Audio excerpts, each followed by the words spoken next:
Welcome to Jas simple cooking. இன்றைக்கி நாம் கோதுமை மாவு பிஸ்கட் எப்படி பண்ணுறதுன்னு பார்க்கலாம்.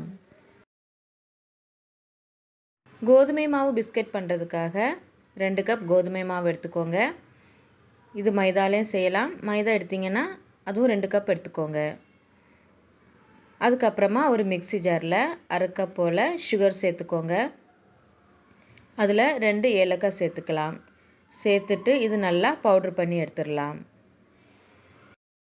இப்போது நல்லா பவுட்ரு பண்ணி எடுத்தாச்சு. இப்போ நாம் இதை கோதுமை மாவில் சேர்த்துடலாம்.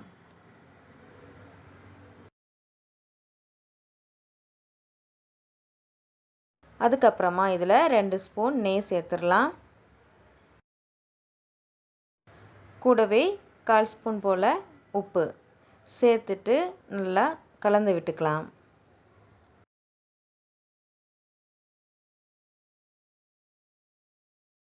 இப்போது எல்லாம் சேர்த்து நல்லா கலந்து விட்டாச்சு.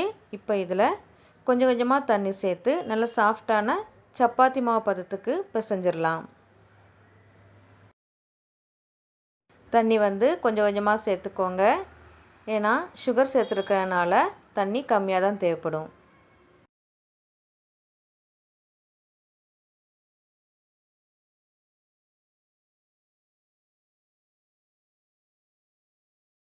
இப்போ மாவு நல்லா பிசைஞ்சாச்சு.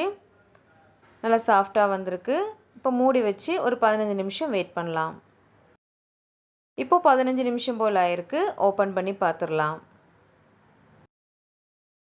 அதுக்கப்புறமா சப்பாத்தி கல் எடுத்து அதில் நம்ம பிசைஞ்சு வச்சுருக்க மாவை வச்சு நல்லா உருட்டிடலாம்.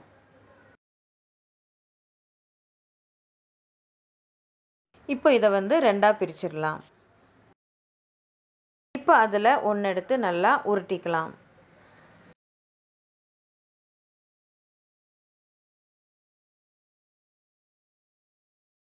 நல்லா உருட்டி விட்டதுக்கப்புறமா கையில் வச்சு கொஞ்சம் நல்லா அமர்த்தி விட்டுக்கோங்க.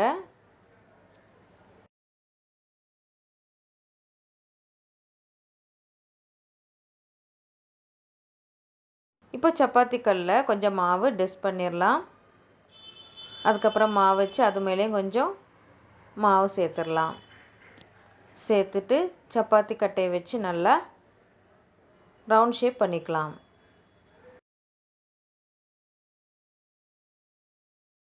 ரொம்ப மெலிசாக தேய்க்க வேண்டாம். கொஞ்சம் தின்னமாக இருக்கிற மாதிரி தேய்ச்சிக்கோங்க. ரொம்ப மெலிசாக இருந்துச்சுன்னா நம்ம எண்ணெயில் போட்டு பொரிக்கும்போது ரொம்ப ஹார்டாயிரும்.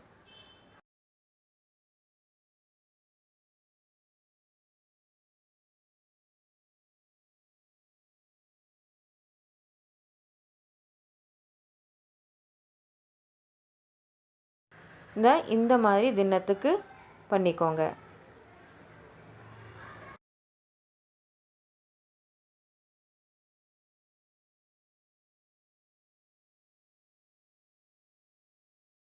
இப்போ நாம் இதை கட் பண்ணிடலாம். ஸ்கொயர் ஷேப்பில் இல்லைன்னா டைமண்ட் ஷேப்பில் கட் பண்ணிடலாம். நான் இங்கே டைமண்ட் ஷேப்பில் கட் பண்ணுறேன். முதல்ல நீல வாக்கில் கோடு போட்டுக்கோங்க. அப்புறம் லைட்டாக திருப்பி விட்டுட்டு டைமண்ட் ஷேப் பண்ணிக்கலாம்.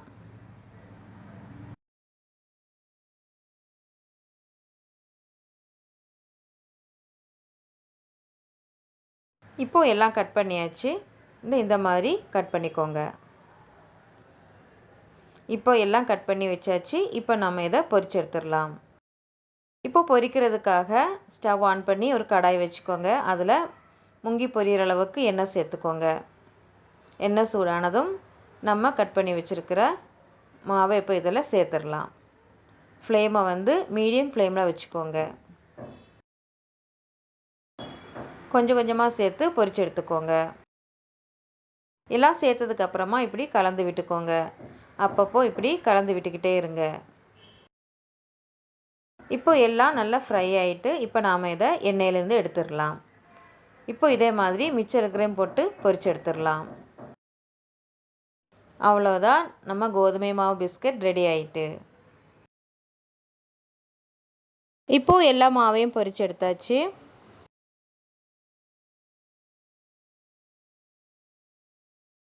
பாருங்கள், வெளியே நல்லா முறுமுறுன்னு வந்திருக்கு. உள்ளே நல்லா வெந்திருக்கு. கண்டிப்பாக வீட்டில் ட்ரை பண்ணி பாருங்கள். இந்த வீடியோ உங்களுக்கு பிடிச்சிருந்தா லைக் பண்ணுங்கள், ஷேர் பண்ணுங்கள், மறக்காமல் சப்ஸ்கிரைப் பண்ணுங்கள். தேங்க்ஸ் ஃபார் வாட்சிங்.